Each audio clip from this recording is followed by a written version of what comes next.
Ciências, né, página 35. As plantas e os períodos. As plantas são seres vivos que necessitam de luz do sol para se alimentar e viver. Algumas precisam ficar diretamente expostas ao sol. Outras ficam em locais onde há sombra, mas todas precisam receber luz em algum momento. Algumas plantas abrem suas flores só durante o dia, outras somente durante a noite. Em geral, as plantas que abrem as flores à noite possuem flores brancas, que exalam um perfume intenso. Elas se abrem depois do pôr do sol e se fecham novamente na manhã seguinte. Aí tem algumas imagens, né, das flores. No caso, a dama da noite é o jasmim da noite. Tem flores de pétalas claras e um perfume intenso, que atrai animais de hábitos noturnos. Aí a atividade. Ligue os pontos numerados e descubra um animal que costuma ser atraído por flores que abrem à noite, né? Você vai ligar os pontos, vai ver que vai formar um morcego, né? Aí você pinta ele. O morcego, né? Ele é um rato, né? Voador, né? Que tem asas, tem hábitos noturnos. Eles quase não veem, eles se movimentam pelo som e o cheiro. Página 36. Um passo a mais. Aqui você vai ouvir de duas obras de arte, né? Que é do pintor Vicente Van Gogh. Nasceu em 1853 e morreu em 1890. Até hoje é considerado um dos mais importantes pintores da história. Sua obra inspira e ainda é um artista do mundo todo. Sua fama, entretanto, só veio depois de sua morte em 1901. Seu estilo é inconfundível, né? Ele usa a pintura, né, para retratar paisagens, né, o meio ambiente. Interessante a pintura dele. Questão 1. Estas obras são do pintor holandês Vicente Van Gogh. Observe-as e depois responda. Oliveira com o céu amarelo e o sol, né? Vicente Van Gogh, 1889. Olhe sobre a tela, né? Que é um estilo de pintura, né? Está no Museu de Arte Moderna em Nova York. Aí, Noite Estrelada, de Vicente Van Gogh, 1889 também, pintura, né? Olhe sobre a tela. Está também no Museu de Nova York, né? As obras dele. 7. A. Que astro está representado no céu da primeira obra? É dia ou é de noite na pintura? Aí você vai colocar, né? O que é que representa o dia ou a noite. B. O que há no céu na segunda obra? É dia ou é noite na pintura? Aí você vai colocar o que é que representa, a noite, né? Quais são esses elementos. Questão 2. Observe a obra de Vicente Van Gogh e escreva uma frase sobre elas, como se estivesse comentando com um colega sobre uma das obras do pintor. Então, você vai observar, né, e vai escrever o que foi que você viu na imagem dele, se achou bonito, se achou interessante. 3. Em uma folha avulsa, faça um desenho que retrate o dia e a noite, tendo como inspiração o céu de sua cidade. A. Você pode utilizar o mesmo estilo, né, de Vicente Van Gogh.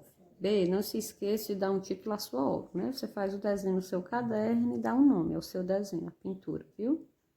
28. Características do solo.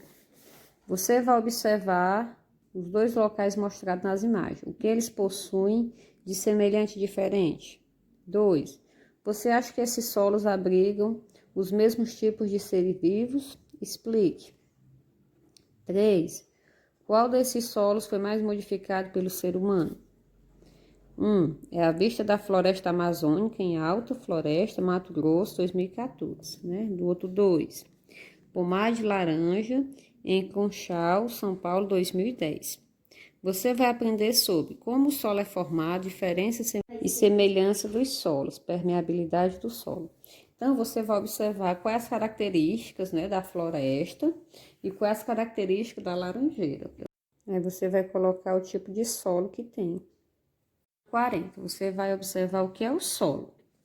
Os solos mostrados nas figuras são bem diferentes. O primeiro deles é bem escuro, com a presença de material orgânico, material derivado de animais e vegetais. O segundo deles é visivelmente seco e pedregoso, características de um deserto.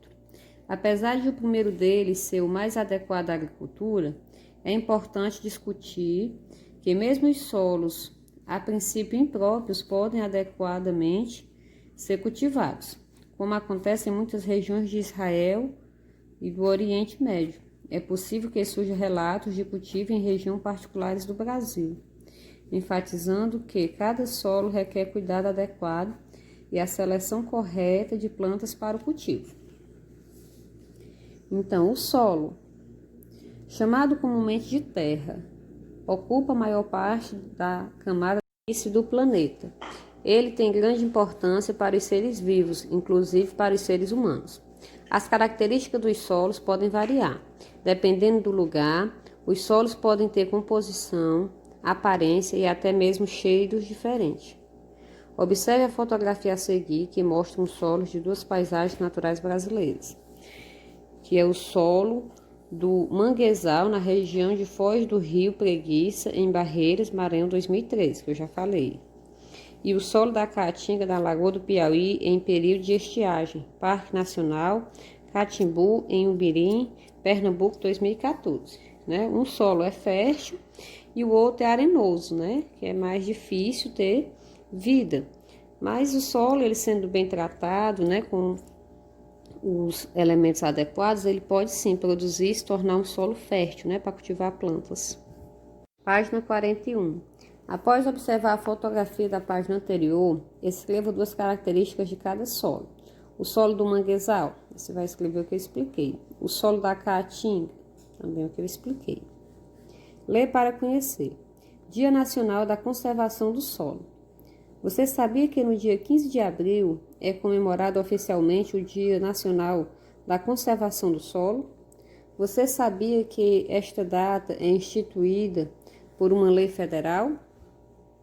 Pois é, como sabemos, o solo é extremamente importante para todos, pois é dele que brota a vida, de onde indiretamente tiramos os alimentos, nossas roupas, móveis, antibióticos e muitas outras coisas.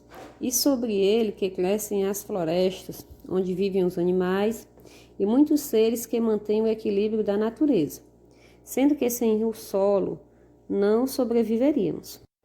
As minhocas vivem no solo cavando túneis e buracos, né? Então as minhocas, elas servem para tornar o solo fértil,